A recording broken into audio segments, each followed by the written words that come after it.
Hello, friends. Welcome to Poetry Wednesday. Yes, that's right. You heard correctly. Poetry Wednesday. Oh, we have the mantle being taken up by a new corner in BookTube. You not only read poetry on Thursdays, which is the greatest day on all of BookTube, Poetry Thursday, but to continue that tradition each and every day of the week. And I could not sit by and let this go unheralded, untouched. So I'm throwing my hat in the ring. I'm going to attempt, not going to promise, but I'm going to attempt to make a poetry video every day in March. Now you might be looking at your calendar and say, hey, this is March 2nd. That's right, I'm going to read 2 selections tonight. And so I'm going to be going poet by poet through this. I'm going to read a poem from each poet along the way, with 2 exceptions. And that's because I don't Chaucer. It's just excerpts from the Canterbury Tales. I strongly recommend you go read the entire Canterbury Tales. I've featured Chaucer a couple times already on this channel. And then Phillip Dunbar, or William Dunbar. And that's mostly because I just don't trust my pronunciation. It's one that's better probably read than me trying to butcher my way through it. But I'm going to pick up from there. So we are at some Petrarchan sonnets, poetry. So we've got a poem from Sir Thomas Wyatt, and then an excerpt from Sir Philip Sidney. And then tomorrow, for Poetry Thursday, we will have none other than Edmund Spenser, who I am not going to skip over, because more people need to read Spenser, and I'm going to read some more Spenser.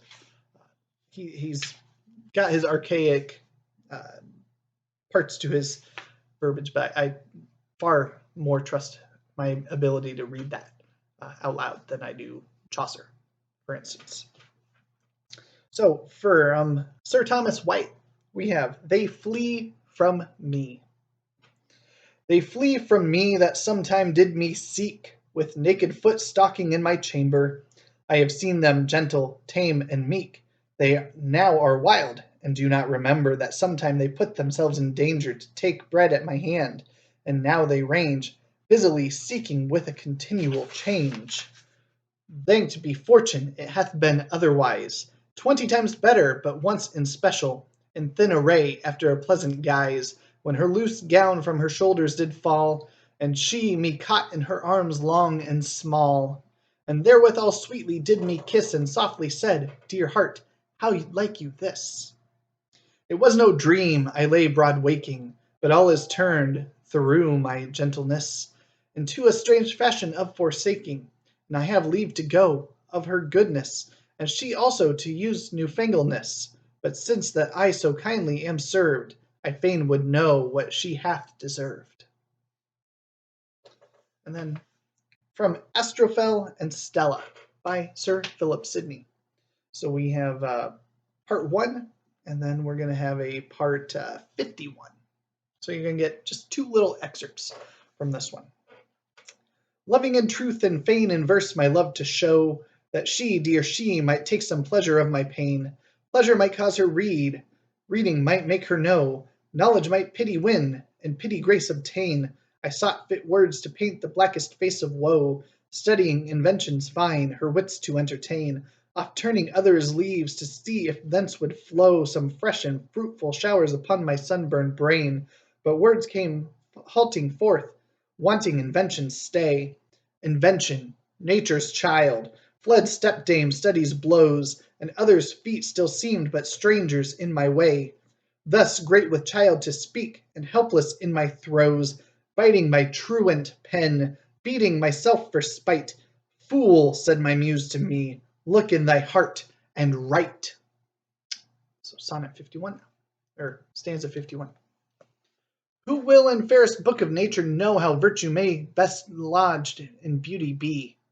Let him but learn of love to read in thee, Stella, those fair lines which true goodness show.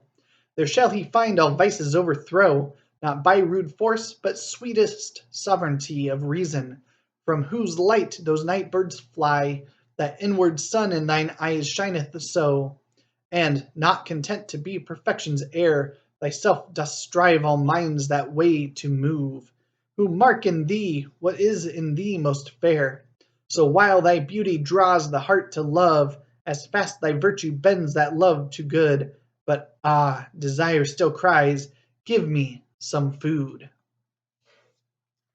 So we're going to work our way through poem a day, roughly. We'll see if I can make it through all of March, and we'll see if I make it past March. I believe just doing one poem from each poet in here will take me into the early part of June. And at some point in time, I might circle back to the two I skipped over. But I figure this will give us a good sampling of the different poets that are in here. I'm going to be doing my best to each morning also read not only all of the poems by the poet that's coming up next, but the little introduction that he gives. I'm going to go back on a day and read the Harold Bloom introduction, and then on an Essay Wednesday, which if you have not seen it, Mariana Mas Books had her second Essay Wednesday, her first one of this year, just today. So check that out. I'll have that link down below. Definitely worth watching. And we'll talk about that for an Essay Wednesday. And we'll be doing lots and lots and lots of poetry, I hope. So thank you, BookTube. Have a great rest of your day.